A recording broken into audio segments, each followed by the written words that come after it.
नमस्कार। न्यूज़ डंका के बात पते की में आपका स्वागत है।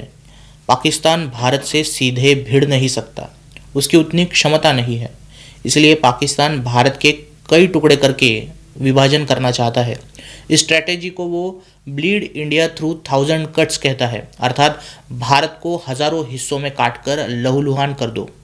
लेकिन आपको ये जानकर आश्चर्य होगा कि पाकिस्तान के अलावा अमेरिका भी अपने फ़ायदे के लिए भारत के एक हिस्से में विभाजन की नीति अपना रहा है। भारत पर विभाजनकारी हमले अब सिर्फ पंजाब के खालिस्तान अलगाववाद या कश्मीर के अलगाववाद तक सीमित नहीं रहे। ये आग अब पूर्वोत्तर भारत के आखिरी छोर तक पहुंच चुकी है।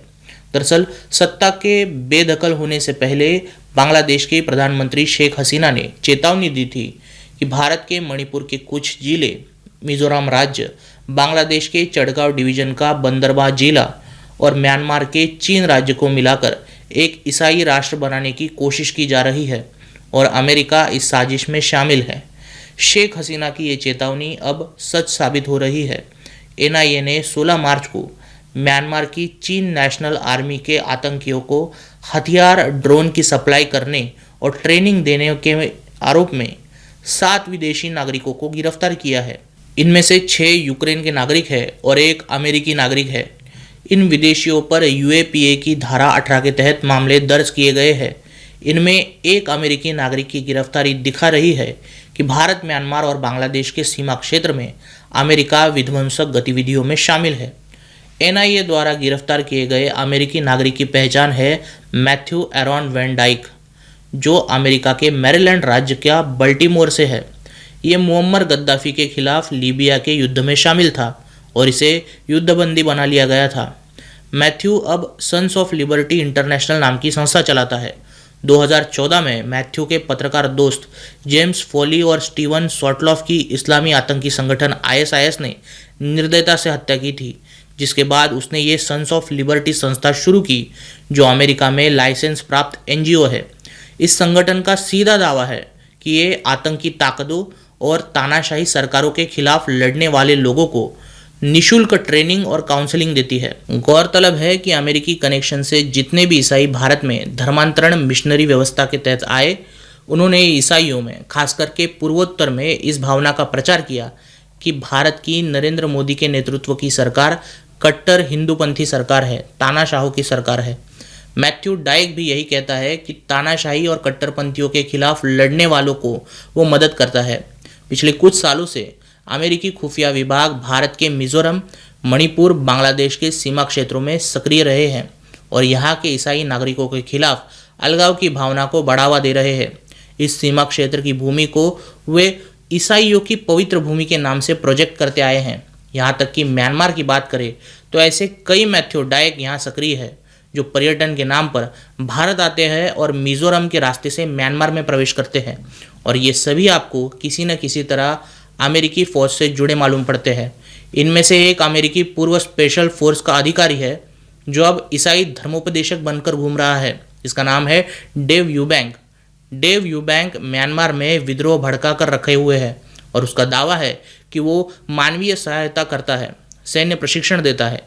हालांकि यूबैंक स्थानीय लोगों को ईसाई धर्मांतरित भी कर रहा है। भारत के रास्ते म्यांमार में घुसने वाले लोगों पर मिजोरम के मुख्यमंत्री लाल दुहोमा ने भी चिंता व्यक्त की थी। उन्होंने मिजोरम विधानसभा में आंकड़ों का खुलासा कर बताया था कि 2024 के जून से दिसंबर के बीच 2000 से ज़्यादा विदेशी आइजोल आए थे, जो कभी वापस देखे नहीं गए। वो म्यांमार में घुसने के लिए ही मिजोरम के रास्ते से आए थे। ये लोग विशेषकर युद्ध अनुभव रखने वाले लोग होने से चिंता का विषय बना हुआ है। इन हालात के पीछे भी कांग्रेस की यूपीए सरकार जिम्मेदार रही है। वर्ष 2011 में केंद्र सरकार ने मणिपुर, नागालैंड और मिजोरम के संरक्षित क्षेत्रों में परमिट की ज़रूरतों में ढील दी थी। इस खामी का फ़ायदा उठाकर विदेशी तत्व पर्यटन वीज़ा पर भारत आते रहे और मिजोरम के रास्ते से म्यांमार में प्रवेश करते रहे। सालों से म्यांमार की सेना पर रूस और चीन का वर्चस्व रहा है। खनन से लेकर इंडस्ट्री तक इन देशों की म्यांमार की राजनीति पर पकड़ रही है, जिसे ढीला कर म्यांमार के इलाकों को वसाल स्टेट यानी अधीनस्थ राज्य बनाने की अमेरिका की कोशिश है। इन्हीं कोशिशों को पूरा करने हेतु ईसाई पवित्र भूमि का नाटक गढ़ा जा रहा है। जानकारी के अनुसार एनआईए ने जो गिरफ्तार किए 7 लोग थे, उनमें से 6 यूक्रेन के नागरिक हैं। वो रूस के खिलाफ जंग लड़कर ही आए हैं, अर्थात ये लोग उग्रवादियों को रूसी और चीनी हथियारों का सामना कैसे करना है, यही सिखाने आए थे। भारत म्यांमार बांग्लादेश सीमा क्षेत्र में धर्म आधारित संघर्ष भड़काने के प्रयास किए जा रहे हैं। वहीं कुछ उग्रवादी कुकी चीन समूहों ने अफीम और ड्रग्स की तस्करी के नेटवर्क स्थापित कर लिए हैं और जमातुल अंसार जैसी इस्लामी आतंकी संगठनों के साथ हाथ भी मिला लिया है। हम मणिपुर में देख चुके हैं कि कैसे ईसाई कुकी चीन उग्रवादियों ने मैती हिंदुओं पर हमले किए थे। मणिपुर और मिजोरम के स्थानीय लोगों ने अक्सर चिंता जताई है कि कई क्षेत्रों में म्यांमार से घुसपैठ करने वालों की संख्या उनसे कहीं अधिक है। भारतीय अधिकारी मणिपुर में अवैध प्रवासियों को फर्जी आधार और मतदाता पहचान पत्र जारी करने वाले रैकेट का लगातार पर्दाफाश कर चुके हैं। कई मामलों में मिजोरम और मणिपुर में फर्जी आधार कार्ड पर म्यांमार के नागरिकों को रहते भी पकड़ा गया है। आज़ादी के 78 सालों बाद मोदी सरकार भारत म्यांमार सीमावर्ती क्षेत्रों में बाड़बंदी बढ़ाने का प्रयास कर रही है। 2024 में केंद्रीय गृह मंत्री अमित शाह ने 1643 किलोमीटर लंबी भारत म्यांमार सीमा पर बाड़ लगाने की घोषणा की थी। इस योजना के खिलाफ नागा और कुकी ईसाई संगठन अक्सर खड़े दिखे हैं। इन संगठनों का दावा होता है कि भारत सरकार कृत्रिम सीमाएं थोपकर नागा लोगों को उनकी पैतृक भूमि से बेदखल करना चाहती है। दूसरी ओर मैतेई हिंदू बाड़ लगाने की इन परियोजनाओं का स्वागत करते रहे हैं। उनके अनुसार बाड़ लगाने से मणिपुर में चल रहे संकट पर अंकुश लगेगा, जिसका कारण वे म्यांमार से भारत में घुसपैठ और नशीले पदार्थों से संबंधित आतंकवाद को मानते हैं। मणिपुर संकट से लेकर म्यांमार संघर्ष तक विशेष रूप से अमेरिकी सैन्य और ईसाई मिशनरी तत्व पूर्वोत्तर भारत में सक्रिय दिखे हैं।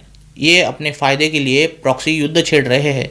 इनका उद्देश्य एक ईसाई राष्ट्र की स्थापना या अधिक सटीक रूप से कहे तो एक ऐसा संघर्ष क्षेत्र स्थापित करना है जिसे ईसाइयों के नाम पर कठपुतली की तरह आसानी से नियंत्रित किया जा सके। खैर, भारत के लिए ये चुनौती क्षेत्रीय न रहकर राष्ट्रीय अखंडता की बन चुकी है। दुर्भाग्य से इसमें अमेरिका का हाथ है, जो खालिस्तान अलगाववाद का भी मुख्य समर्थक बन चुका है। आपको क्या लगता है? वीडियो के कमेंट सेक्शन में कहिए। लाइक कीजिए और न्यूज़ डंका हिंदी को सब्सक्राइब कीजिए। मिलते हैं अगले वीडियो में किसी नए मुद्दे के साथ। तब तक नमस्कार।